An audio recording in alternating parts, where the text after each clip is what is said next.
अस्सलाम वालेकुम जी। जैसे आप जानते हैं कि मैं क्लिनिकल साइकोलॉजिस्ट हूँ और मेरा नाम समरा शाहिद है। आज जो टॉपिक मैं आपके लिए लेके आई हूँ वो बहुत ही एक डिफरेंट और यूनिक टॉपिक है जिसके बारे में आज से पहले बहुत ही कम बात की गई है।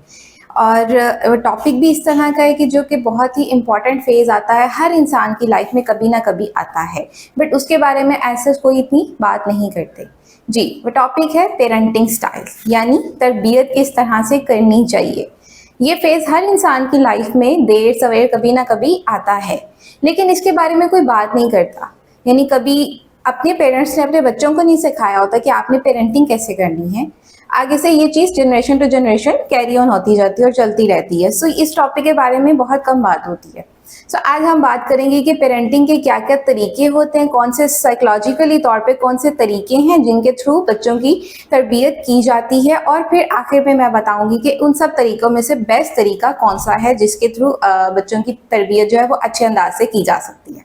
सबसे पहला स्टाइल जो कि पेरेंटिंग का है उसको कहा जाता है अथॉरिटेरियन स्टाइल।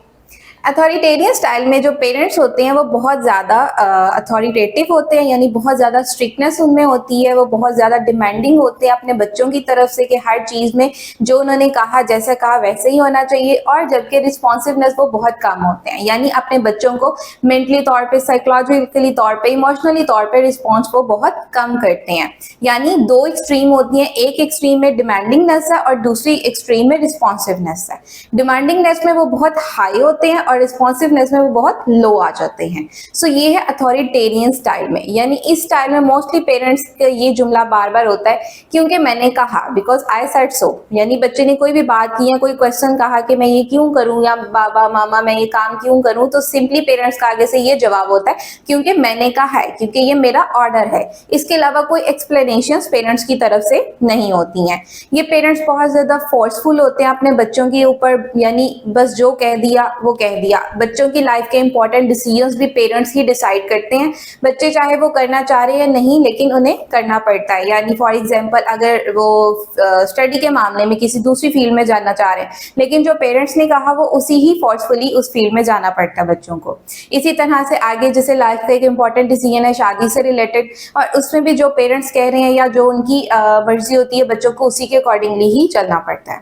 और ये पेरेंट्स बहुत ज्यादा रिजिड होते हैं, यानी जो इन्होंने बात कह दी है, जो इनका पैटर्न चल रहा है वो एक ही पैटर्न रहता है, वो उसको चेंज नहीं करते। यानी वो अपने अंदर कोई चेंज नहीं लेके आते कि नहीं शायद मेरे में कोई, मेरी तरबियत में कोई कमी पेशी है तो मैं इसको चेंज करके देखूं। नहीं, वो अपनी बात पे बिल्कुल स्ट्रिक्ट रहते हैं।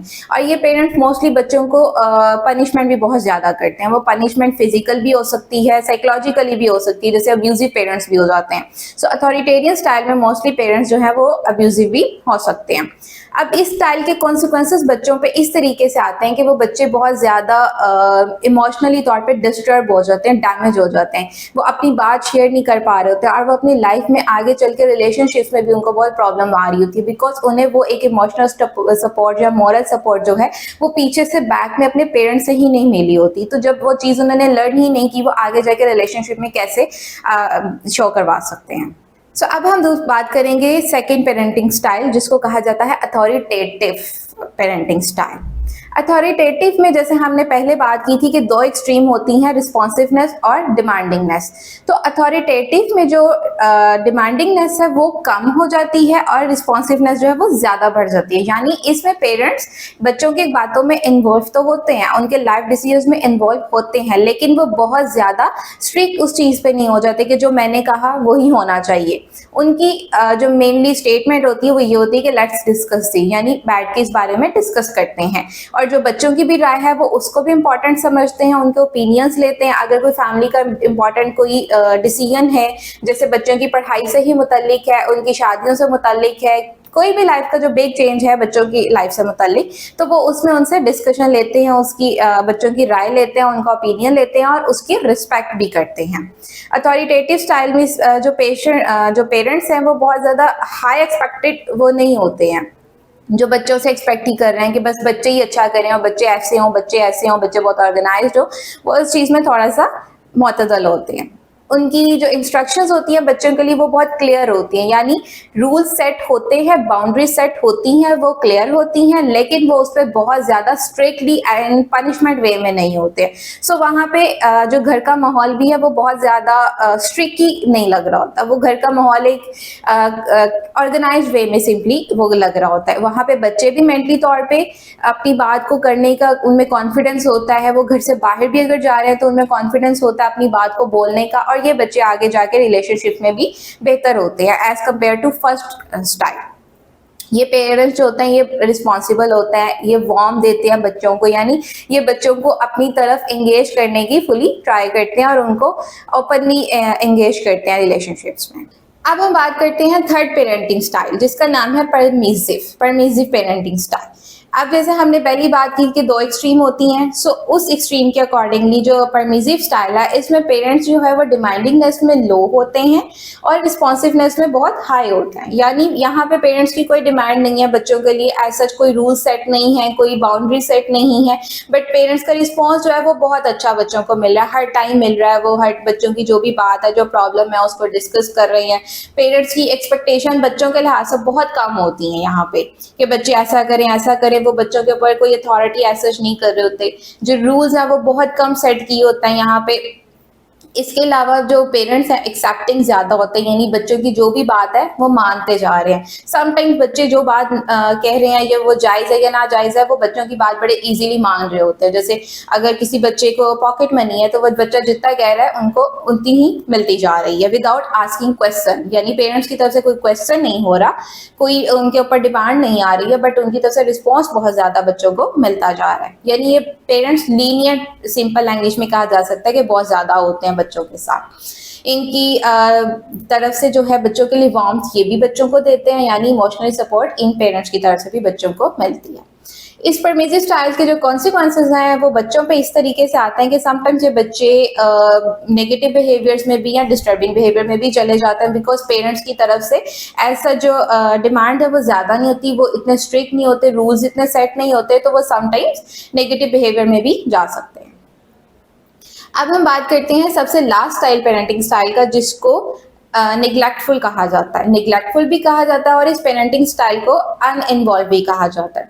सो इसके अनइन्वॉल्व नाम से ही वाज़ेह हो रहा है कि पेरेंट्स जो हैं इसमें बच्चों में बहुत ज़्यादा जो है अपनी इन्वॉल्वमेंट शो नहीं करवाते हैं। और जैसे हमने एक्सट्रीम की बात कर रहे हैं तो इस स्टाइल में पेरेंट्स की जो डिमांड्स है वो भी बिल्कुल लो होते हैं और जो रिस्पॉन्सिवनेस है दोनों ही लो हो जाते हैं। सो इस स्टाइल के जो मोस्टली जो पेरेंट्स होते हैं उनकी कोई बच्चों की तरफ से एक्सपेक्टेशन नहीं होती है कि ये ऐसा करें, काम अच्छा करें, कुछ भी उनकी एक्सपेक्टेशन नहीं, कोई रूल्स रेगुलेशन सेट नहीं है, घर में कोई ऐसा चीज़ें ऑर्गेनाइज नहीं होती हैं।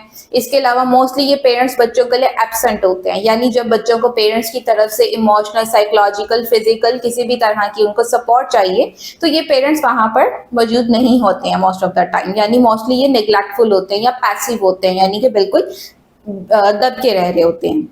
इसके अलावा सिंपली अगर लैंग्वेज में हम कहें तो ये पेरेंटिंग स्टाइल जो है वो अपने बच्चों की तरफ अनइंटरेस्टेड होता है, यानी वो बच्चों में ऐसा कोई इंटरेस्ट शो नहीं करवा रहे होते, उनकी किसी किस्म की केयर या कुछ भी है वो उसके ऊपर कोई इंटरेस्ट नहीं होते हैं, ना उनकी कोई प्रायोरिटीज़ होती हैं बच्चों के लिहाज से कि हमारी फर्स्ट प्रायोरिटी जो मेरे बच्चे हैं, मेरी औलाद है, ऐसा वो पेरेंट्स की प्रायोरिटीज़ नहीं होती, या मोस्टली प्रायोरिटीज़ उनकी काम, जॉब्स, डिफरेंट चीज़ें होती हैं। सो इसमें यानी सिंपली पेरेंट्स की ये बात होती है आई डोंट केयर, वो हर बात पे बच्चों को ये कह रहे थे आई डोंट केयर, मेरी ये फिक्र नहीं है, मैं क्या करूँ, जाओ खुद इसको हैंडल करो, खुद देखो, मुझे ना बताओ। मोस्टली इस तरह की पेरेंट्स में इसमें ये।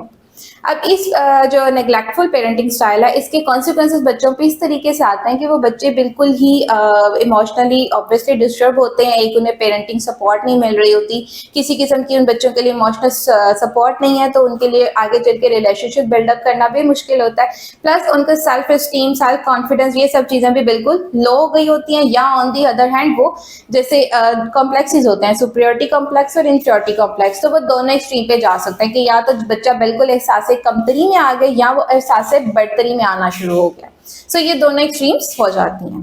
सो जैसे मैंने पहले बात की थी कि मैं आखिर में बताऊंगी कि बेस्ट स्टाइल है कौन सा। सो अब जितने भी हमने पेरेंटिंग स्टाइल्स की बात की है इन सब में बेस्ट स्टाइल जहाँ रिसर्च के अकॉर्डिंग जो बेस्ट अप्रूव्ड स्टाइल है वो है अथॉरिटेटिव स्टाइल, यानी इस स्टाइल में पेरेंट्स रिस्पॉन्सिवनेस भी होते हैं और डिमांडिंगनेस उनकी बहुत ज़्यादा नहीं होती, यानी स्ट्रिक्ट वो होते हैं लेकिन बहुत ज़्यादा नहीं होते। रूल सेट होते हैं लेकिन वो बच्चों के साथ फुली एंगेज भी होते हैं।